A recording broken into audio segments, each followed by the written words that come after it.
انت اكيد حصل لك قبل كده موقف خلاك واقف كده ساكت مش عارف ترد.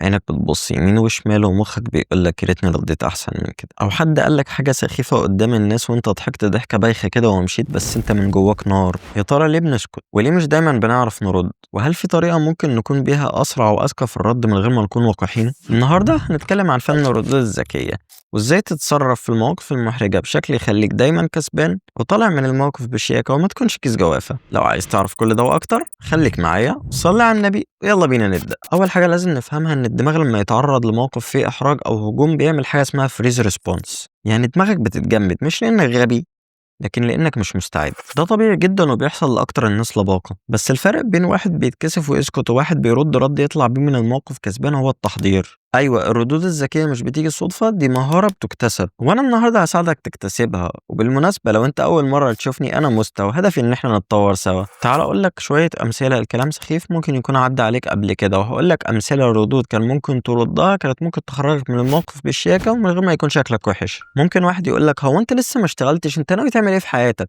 او واحده تيجي تقول لك مش ناويه ترتبطي بقى، كل اصحابنا اتجوزوا. دي امثله لاسئله سخيفه بتتقال للناس في سننا. الرد هنا مش انك تهاجم ولا انك تسكت، الرد الذكي هو اللي يخلي الطرف التاني يعيد حساباته من غير ما يحس انك متضايق. وفي طرق ممكن تستعملها في الرد بحيث تناسب الموقف. اول حاجه استخدام السخريه الخفيفه بس من غير تجريح، زي مثلا لما يقولك هو انت لسه ما اشتغلتش، ردك ممكن يكون لسه، بس ناوي ابدا اجاوب على الاسئله اللي زي دي بمرتب ان شاء الله. لما حد يقولك ناوي تتجوز ولا ايه، ردك ممكن يكون بفكر اعمل كاستنج الاول. دي ردود بتضحك اللي قدامك وبترسم بيها حدودك وتبين ان انت مش عايز تجاوب على السؤال وان السؤال ما سببلكش احراج.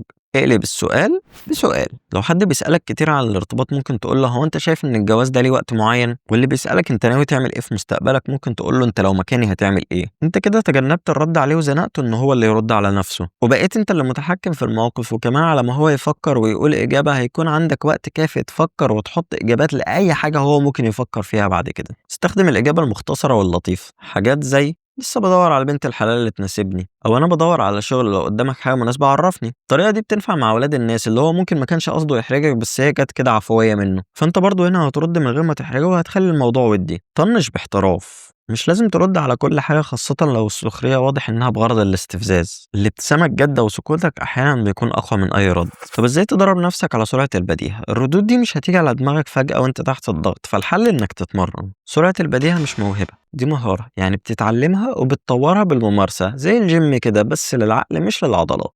أول خطوة فكر بعد أي موقف محرج بيعدي عليك. بعد ما تهدى فكر كان ممكن أقول إيه أحسن وقتها، واكتب كذا رد كان ممكن تقوله حتى لو كانوا تافهين. المهم تمرن دماغك تحلل الموقف وتولد ردود، ومع الوقت هتلاقي انك تلاقي الرد المناسب بسرعة بقى اسهل. اتفرج على ناس لبقة وبتعرف تتكلم، كون انك تتابع ناس عندهم سرعة في البديهة ولبقة في الكلام ده لا اراديا هيخليك لبق اكتر. اتفرج على مناظرات او انترفيوهات او بودكاستات فيهم ضيوف تقيلة بتعرف تتكلم. دلوقتي مفيش اكتر من البودكاستات على اليوتيوب، اكيد هتلاقي حاجة تعجبك. وانا ممكن ارشح لك بودكاست الباشمهندس احمد ابو زيد على قناة دروس اونلاين، اللي استضاف فيه ناس كتيرة جدا في مجالات مختلفة. ممكن تسمع حاجة انت مهتم بيها وفي نفس الوقت تتعلم طريقة الكلام من ابو زيد والضيف اللي معاه. شوف بيقولوا ايه وازاي بيقلبوا المواقف لصالحهم، بس خليك فاكر انت هتتعلم منهم مش هتقلدهم. درب نفسك على مواقف افتراضية سواء مع نفسك او مع اصحابك.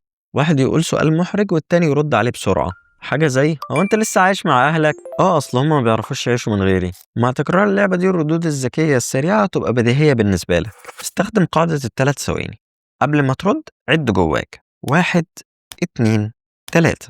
ادي لنفسك فرصة تفكر واختار أنسب رد. مش دايما أسرع رد هو الأفضل، الثبات وانت بترد أهم من السرعة. طور مفرداتك ومعلوماتك. اللي بيرد بسرعة مش بيخترع الكلام في وقتها، هو عنده خزين من المعلومات. اقرأ، اسمع وتعلم تعبيرات ومصطلحات جديدة، واعرف ازاي توصل فكرتك بأكتر من طريقة، وخليك مثقف وعندك اطلاع على مواضيع كتيرة. ساعتها عمر ما حد هيعرف يزنقك.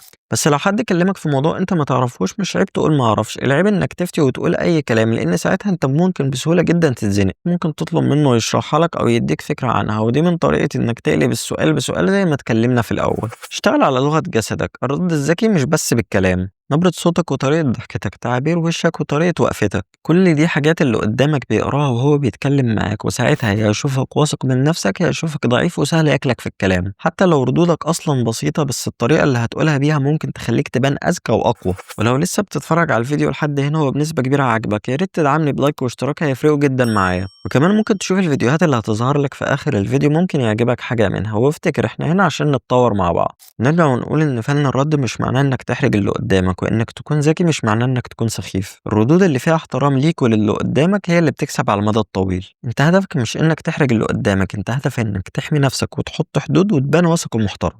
الرد الصريح والمحترم بيكون أقوى من أي هزار أو تحفيل. دايما اختار الرد الذكي مش العدواني، يكون رد بسيط فيه احترام لنفسك ورسالة واضحة للطرف التاني. الرد الذكي بيغير علاقتك بالناس. لما تتعود ترد بطريقة محترمة هتلاقي حاجات بتحصل، الناس هتبطل تستهبل عليك والناس هتحترمك أكتر حتى لو مش عاجبهم ردك.